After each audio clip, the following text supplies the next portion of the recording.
but they never did, ever lived, ebbing and flowing, they never did live it till it broke up when it rained down. It rained down like.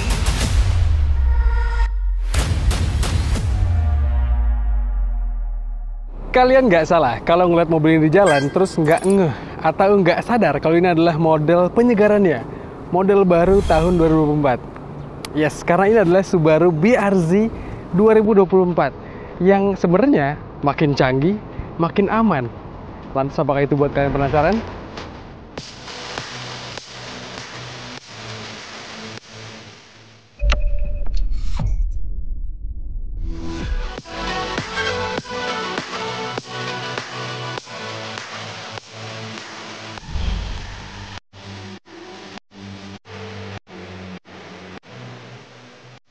Subaru Just Being Subaru. Pabrikan senior asal Jepang ini selalu menghadirkan model baru yang difokuskan dari segi fungsionalitasnya. Gak mau banyak gimmick, tapi ya tetap jadi gestur yang menarik. Budaya Jepang ya. Yang menarik juga, meski hadir dengan model baru, nyatanya Subaru BRZ ini nggak yang naik signifikan harganya.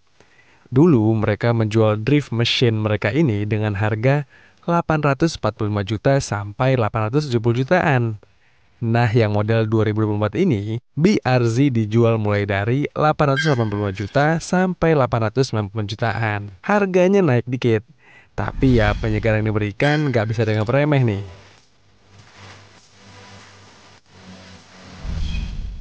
Penyegaran yang dilakukan Subaru ke BRZ model tahun 2004 ini bisa terbilang nggak begitu besar, teman-teman. Karena dibilang facelift juga enggak. Mobil ini tuh mukanya masih sama kayak yang lama. Desain belakangnya pun demikian. Bahkan desain peleknya pun nggak dirubah sama Subaru. Tapi tunggu sampai kalian lihat dan ngintip ke balik peleknya. Yes, Brembo nih bro. Ini adalah perangkat pengereman baru yang dipasangkan Subaru ke BRZ ini.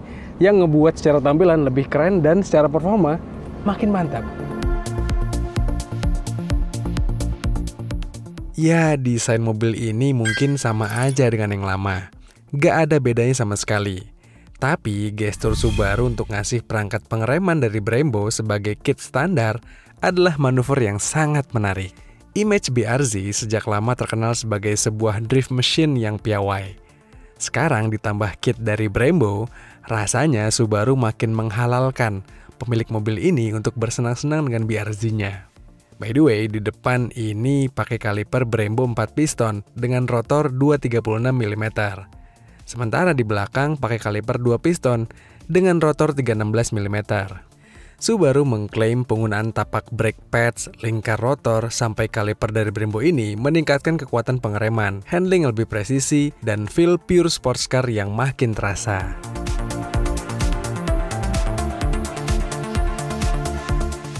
Ya kelihatan kan kalau BRZ ini tuh memang purist banget. Bahkan sampai-sampai Subaru nggak menyegarkan bagian interiornya. Memang Subaru itu terkenal sebagai pabrikan yang kalau bikin mobil itu fungsional, kata kuncinya. Nggak bikin banyak gimmick, tapi kelihatan tetap menarik. Apalagi karena mobil ini sporty ya. Dan ngomong-ngomong soal sporty, mobil ini juga gampang terlihat apa adanya, informasinya gampang terlihat, dan gampang untuk kita meraih tombol-tombolnya. Terus juga mobil ini, ya menurut kami karena model tahun 2024 gitu ya, model penyegarannya, at least Subaru mungkin bisa lah ya mengganti head unitnya ini dengan yang model lebih atraktif tampilannya. Atau setidaknya ya dikasih kamera 360 atau around view monitor gitu, supaya pakai mobil ini akan lebih awas kitanya.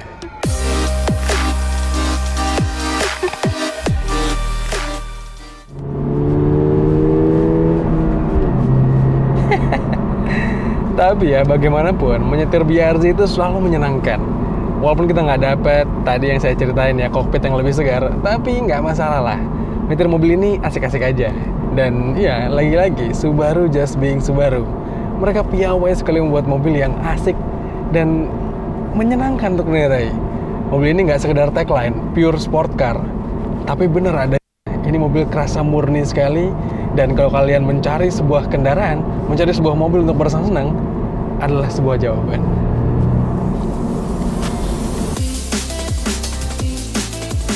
Tentu, kalian nggak bisa berharap BRZ ini hadir sebagai mobil yang empuk, enak buat bawa keluarga. Enggak, Subaru BRZ ini diplot sebagai pure sports car. Jadi ya mobil ini akan lebih mantap buat kita nyupir sendiri. atau buat kita berkendara sama pasangan yang satu frekuensi. Layaknya BRZ, mobil ini hadir dengan handling yang presisi. Karakter setirnya berbobot dan sangat direct. Apalagi karena mobil ini cukup kompak ukurannya, kita jadi bisa sangat memperhitungkan arah pengendaliannya.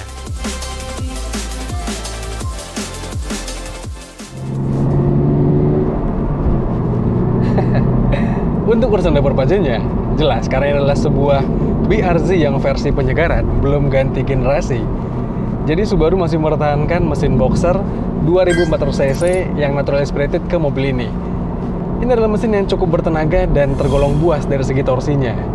Dan yang paling menyenangkan dari mobil tes kita kali ini adalah ini mobil yang dihadirkan dengan manual transmission 6 percepatan dan rasionya itu mepet-mepet banget atau close ratio. Sehingga kita bisa bersenang-senang dengan mobil ini, kita bisa juga merasakan raungannya, dan aduh, suara mesin boxer natural aspirated itu selalu menyenangkan buat didengar. Syahdu banget. Dan ya, curhat dikit teman-teman, saya belakangan lagi banyak ngetes mobil listrik. Yang kita tahu karakter mobil listrik itu rasanya hambar, flat aja gitu. Dan sekarang kesempatan untuk ngetes mobil listrik, dapatnya Subaru BRZ yang mesinnya internal combustion engine, natural aspirated, boxer dengan manual transmission. Wow, ini jadi momen yang bakal langka, tapi ini momen yang sangat mengagumkan. Iya, yang menarik juga dari Subaru BRZ ini adalah dari segi efisiensi mesinnya. Nggak percaya kan? Kami pun juga awalnya. Tapi setelah dites berulang-ulang, ternyata di balik kemampuannya yang mengagumkan, Subaru BRZ ini juga bisa menjadi mobil yang ramah ke pengeluaran. Kami tes, bahkan konsumsi bahan bakar rata-ratanya bisa menyamai Mazda Miata. Menarik kan?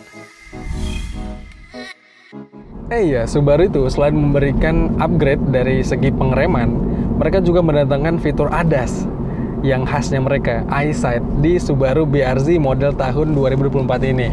Bahkan di tipe manual transmissionnya pun dihadirkan fitur EyeSight itu. Ya, kalian mungkin nggak dari tadi tuh saya nyetir mobil ini sambil nggak ngegas karena saya lagi mencoba fitur adaptive cruise controlnya, yang ternyata ya seru-seru aja hadir di versi yang manual transmission ini. Saya jadi nggak perlu repot mikirin harus berada di gigi berapa. Dan berapa kali tercatat mobil ini kalau kita lagi pakai adaptive cruise controlnya dan di gigi yang tepat gitu ya, kita akan berkendara lebih efisien. Hadirnya EyeSight di BRZ 2024 ini memang lagi-lagi jadi gestur yang menarik. Subaru seakan-akan pengen ngasih mobil ini peluang untuk lebih nakal dengan performa dan pengereman yang lebih handal. Tapi di sisi lain juga pengen buat mobil ini makin aman dengan EyeSight-nya. Nakal tapi aman. EyeSight di mobil ini meliputi adaptive cruise control, lane sway and departure warning, pre-collision braking system, lead vehicle start alert, dan Subaru rear vehicle detection. Cukup lengkap lah untuk sebuah mobil yang berusaha menjadi pure sports car. Tapi apa nggak berlebihan ya? Ya, saya merasa sebenarnya kehadiran fitur EyeSight di mobil ini tuh lagi-lagi terasa berlebihan dan nggak penting-penting amat sebenarnya. Saya pribadi ngetes mobil ini tuh cukup panjang dan jarang banget pakai fitur adaptive cruise controlnya. Tapi untuk urusan fitur kayak pre-collision braking selalu saya matikan ketika menyetir di Indonesia yang lalu lintasnya padat. Lalu juga kayak lane departure warning selalu juga saya matikan karena males ya diintervensi gitu.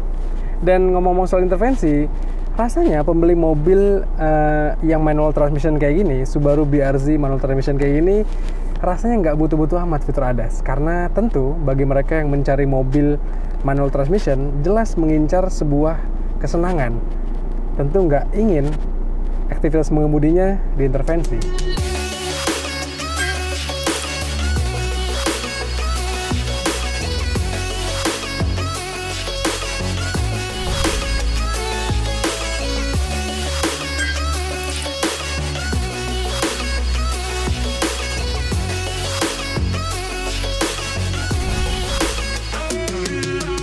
Mungkin kehadiran fitur ADAS EyeSight yang lebih lengkap ke Subaru BRZ ini lebih akan bermanfaat bagi calon pembeli BRZ tipe automatic transmission.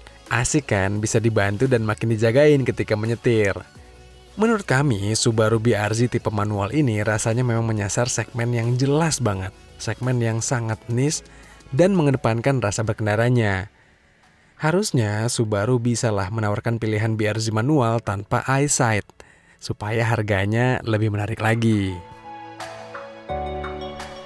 Kendati demikian, penyegaran yang dilakukan Subaru ke BRZ tahun 2004 ini jelas menarik teman-teman. Apalagi gestur mereka memberikan perangkat pengereman dari Brembo ke mobil ini, yang membuatnya secara nggak langsung halal untuk kita pakai nakal, untuk kita pakai ngedrift, dan itu nunjukin keseriusan Subaru juga di kancah drift Indonesia. Menurut kami demikian teman-teman, menurut kalian gimana? Apakah kalian setuju adanya fitur ADAS di mobil manual transmission yang purist seperti ini? Coba kalian sampaikan di kolom komentar video kali ini. Dan seperti biasa, jangan lupa untuk baca ulasan lebih lengkapnya di kanal Detik Auto, serta tonton video dari kami di kanal 20 Detik dan kanal YouTube Detik Auto. Jangan lupa untuk kalian subscribe juga. Kalau gitu teman-teman, sekian aja, saya pamit, stay safe dan bye-bye.